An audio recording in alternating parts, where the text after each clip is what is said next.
بسم اللہ الرحمن الرحیم۔ ناظرین کرام، السلام علیکم ورحمۃ اللہ وبرکاتہ۔ آپ سب پر اللہ سبحانہ و تعالیٰ کی طرف سے رحمتیں اور برکتیں نازل ہوں۔ بنی نوع انسان نے جب جب ترقی و عروج کی طرف قدم بڑھایا، جہاں جہاں علم و شعور اور آگاہی کے نئے زاویے تراشے، اتنا ہی وہ نقطۂ آغاز سے بعید ہوتا گیا۔ اس نے آگے کے منازل تو طے کر لیے، مگر وہ یہ بھول گیا کہ اس نے کب اور کہاں سے سفر شروع کیا، اور یہ کائنات دراصل ہے کیا، اور کیسے ارتقائی مراحل سے گزرنے کے بعد مکمل ہو گیا۔ کائنات کی ارتقاء کا عمل تکمیل شدہ ہے یا اب بھی ارتقاء پذیر ہے؟ یہ سارے سوالات آج کی مجلس میں موضوع بحث ہیں، مگر سب سے پہلے آپ سے گزارش ہے کہ ہمارا چینل سبسکرائب کریں اور بیل آئیکن پریس کریں تاکہ آپ اس طرح کی دوسری ویڈیوز بھی دیکھ سکیں۔ آپ سب کا بے حد شکریہ۔ ناظرین کرام، ابتدائی کائنات کا موضوع اتنا حساس، پیچیدہ اور قابل تحقیق ہے کہ اس سے حاصل ہونے والے نتائج کو کبھی بھی قطعی نہیں کہا جا سکتا۔ تاہم اس ضمن میں ہمیں ایک دروازہ ضرور مل جاتا ہے جو ہمیں ایک ایسی دنیا کی طرف بڑھاتا ہے جو یقیناً ہماری موجودہ دنیا سے یکسر مختلف ہے۔ کائنات کے آغاز اور انجام کے بارے میں کئی نظریات پائے جاتے ہیں۔ مستحکم حالت کا نظریہ اسٹیڈی اسٹیٹ تھیوری تھا، جو کائنات کو قدیم اور مستقل حالت کا حامل قرار دیتا ہے، جس کا نہ کوئی آغاز ہے نہ انجام۔ یہ قدیم یونانی نظریات کا سائنسی ورژن قرار دیا جاتا ہے۔ یہ نظریہ غیر فطری ہونے کے باوجود 1965 تک تسلیم کیا جاتا رہا، تاہم بگ بینگ تھیوری نے اس نظریے کو معدوم کر دیا۔ اس کے مطابق کائنات کا آغاز ایک نقطہ سے ہوا اور پھر یہ پھیلتے پھیلتے موجودہ شکل اختیار کر گیا۔ یہ کائنات کے وجود کے آغاز کو 13.7 ارب سال قدیم قرار دیتا ہے۔ یہ نظریہ ایک انگریز فلکی ماہر فریڈ ہوئل نے 1949 میں پیش کیا تھا۔ یہ کائنات کے آغاز کے متعلق دعویٰ کرتا ہے کہ کثیف مادوں سے بھری ہوئی کائنات دراصل خلا تھی جو نہایت حرارت آمیز مادوں کی حامل تھی۔ پہلے تو یہ پھیلاؤ اتنا تیز رفتاری کے ساتھ ہوتا رہا، یعنی ایک دھماکہ کی شکل میں، جس سے 3 منٹ بعد روشنی ابھری، پھر روشنی پھیلنے میں بھی 400 ملین سال لگے۔ اس کے مطابق اجرام فلکی کا نظام اس دھماکے سے 9 ارب سال بعد عیاں ہوا۔ سورج کئی عناصر کے ایک مرکز پر جمع ہونے سے وجود میں آیا، گیسوں کے عظیم پہاڑوں کے گھومنے اور اس کے نتیجے میں گرد سے ستارے وجود میں آ گئے۔ یہ نظریہ دراصل آئنسٹائن کے نظریہ اضافیت کے اصولوں پر مبنی ہے، جو 1905 میں پیش کیا گیا تھا۔ پھر آج تقریباً پوری دنیا بگ بینگ تھیوری کا قائل ہے۔ اس نظریے کے مطابق کائنات وجود پذیر ہونے کے فوراً بعد مختلف قسم کے ذیلی ایٹمی ذرات کا مجموعہ بن گئی، جس میں الیکٹران، پروٹون، نیوٹریناس اور اینٹی نیوٹریناس کے علاوہ ریڈیشن کرنے والے فوٹان بھی شامل تھے۔ اس لمحے کائنات کا درجہ حرارت 1 خرب سینٹی گریڈ تھا، اور اس کی کثافت ڈینسٹی پانی کی نسبت 4 ارب گنا زیادہ تھی۔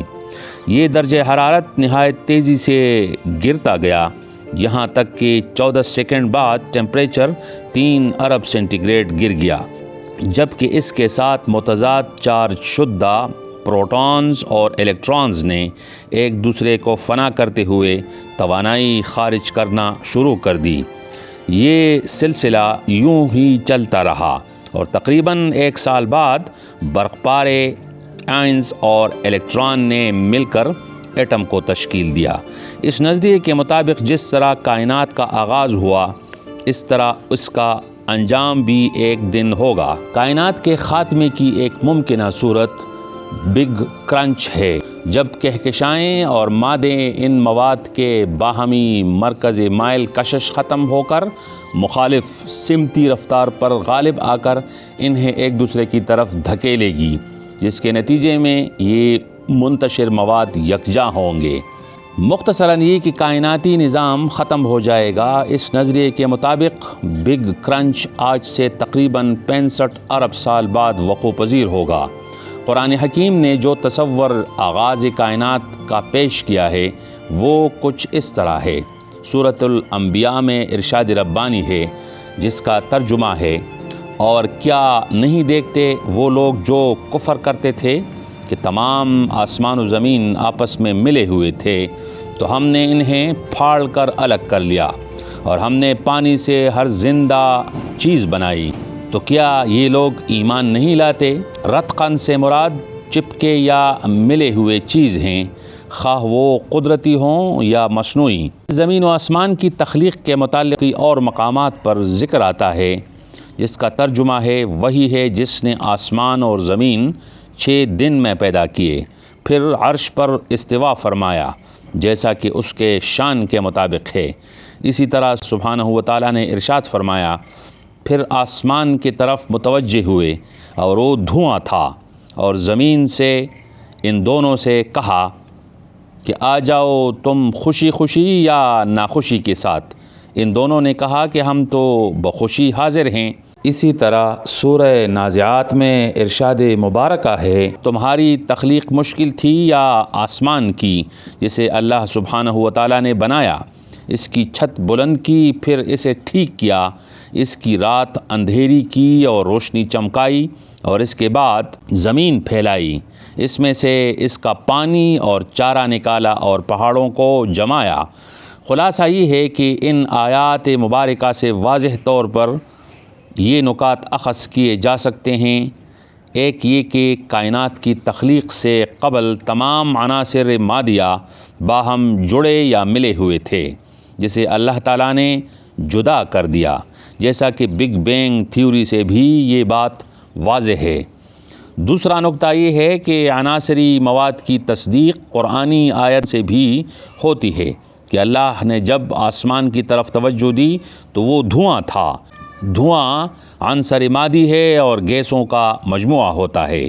یہ نکتہ بھی بگ بینگ کی تھیوری کا حصہ ہے، جس کا بالفاظ دیگر مفہوم یہ ہے کہ بگ بینگ تھیوری کے مطابق گیسوں کے اخراج کے بعد تعدیل یعنی نارمل ہونے میں ایک بڑا عرصہ لگا، جس کی ہلکی سی جھلک میں نے پہلے آپ سے بیان کی۔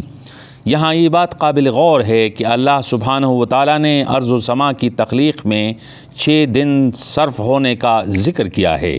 ان 6 دن یا 6 ایام سے مراد 24 گھنٹے ہرگز نہیں، کیونکہ قرآن حکیم میں دوسرے مقامات پر ان دنوں کی مقدار کو 1000 سال اور 50,000 سال کے برابر قرار دیا گیا ہے۔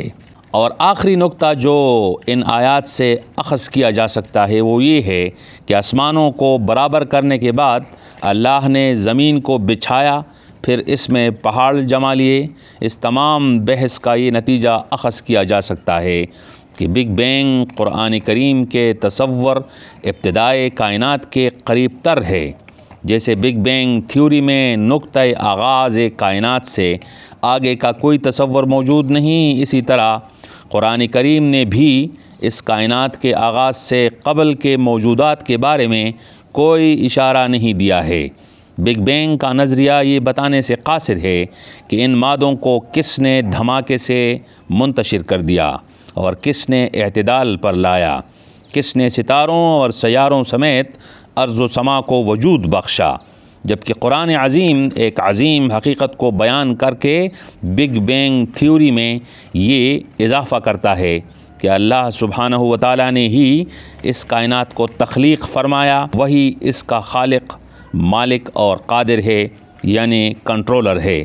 اس ساری کائنات کا اختیار اسی کے دست قدرت میں ہے، اور یہ نقطہ عقل والوں کے لیے قابل غور ہے۔ یہی قرآن کا بنی نوع انسان کے لیے پیغام ہے۔ تو ناظرین کیسی لگی آج کی ویڈیو؟ اگر پسند آئی ہو تو لائک کریں اور بصورت دیگر اپنا تبصرہ بھی رقم کریں۔